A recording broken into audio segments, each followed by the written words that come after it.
Back to school is just a week away now, and while parents are concerned about everything inside the classroom, there's also some safety concerns we should keep in mind before they even get to school. Here to talk about some of those liabilities, we're joined this morning by personal injury lawyer Brenda Hollingsworth in today's virtual edition of Ask the Expert. Brenda, good morning. Thanks for joining us. Nice to see you. Good morning. Nice to see you too. All right, and we know a lot of parents are not going to be putting their kids on the school bus for reasons of COVID-19, so they may be opting to walk their kids or drive their kids. Let's talk about some of the hazards that could be out there and who's responsible for what.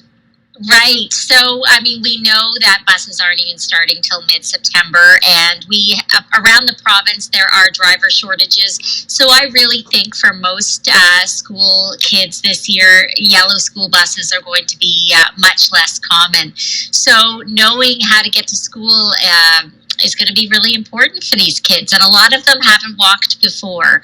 And I don't know about, I think your kids are younger, but my kids have learned to drive, and what we found when they turned 16 and they learned to drive, they didn't know how to get places that they'd driven hundreds of times.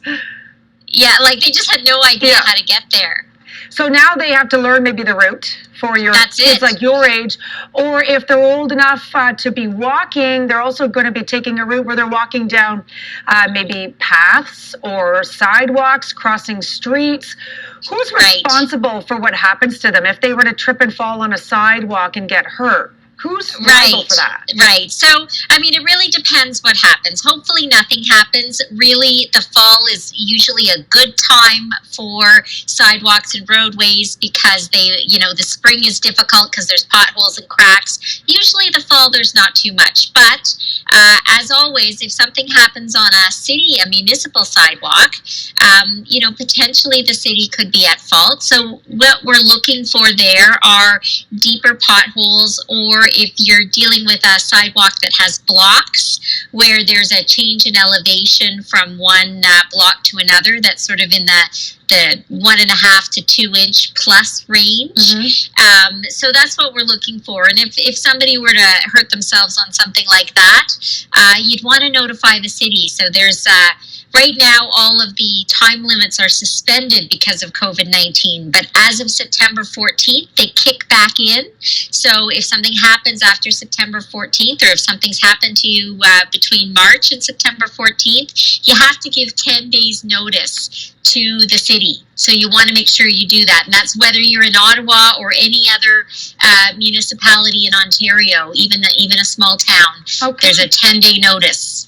Let me ask you then, if it's not a city sidewalk, but maybe someone's driveway, there's something sticking out of their driveway, you don't see it, you trip or something happens, are they responsible, the homeowner? Yeah, so if somebody's injured on your property, you have a responsibility to make sure that it is reasonably safe for reasonable use. And certainly walking on a driveway would be a usual use that you would expect the homeowner to look after. So that's called occupier's liability, and it applies to everybody in Ontario. So if somebody's injured, even if you didn't invite them, even if they're trespassing, even if they're a little kid walking on the sidewalk who's looping up and down the driveways, you might not have expected them to be on there, but if there's something unsafe, you could be responsible if somebody's injured. That's a really good point, especially with all the little ones. Let me ask you this, because this is a little bit of a nightmare scenario I'm picturing for parents who decided, look, I'm going to drive my kids to school.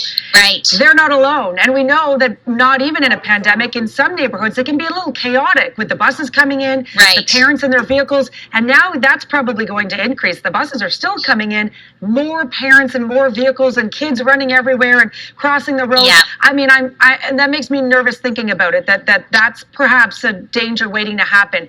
What do we need to know about scenarios like that? Yeah, so that's a really good point. There are going to be more walkers, there are going to be more cyclists, there are going to be more parent drivers, and there's still going to be the buses. So really significant concern. If you are driving your kids, you need to be way more vigilant than usual. If you're hitting a pedestrian, there is a reverse onus in the Highway Traffic Act. You are presumed to be at fault.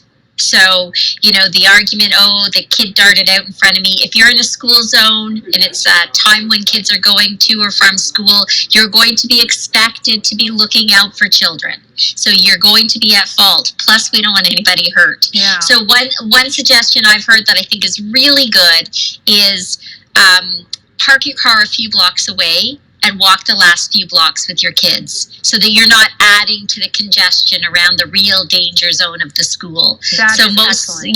That's a good solution. That is an excellent solution, yeah, and that would certainly help in the traffic jam that inevitably would happen otherwise. Oh, yeah. All right, I know we have a lot more to talk about with this, Brenda, because there's a lot of different variables as we head back to school. There's stopping for the school bus, and there's all of that kind of stuff. We're going to continue the conversation. For folks at home, if you have any questions, now's the time to give us a call. Our producer's waiting by to take your phone call, and we can get you patched in to ask that question live on the air to Brenda. 613-789-6559, extension 2803. You can also email that question. I can ask it on your behalf. Ottawa.morning@ctv.ca, or message us on Facebook as well. It's 9:27. Stay with us. Ask the Expert continues after this break.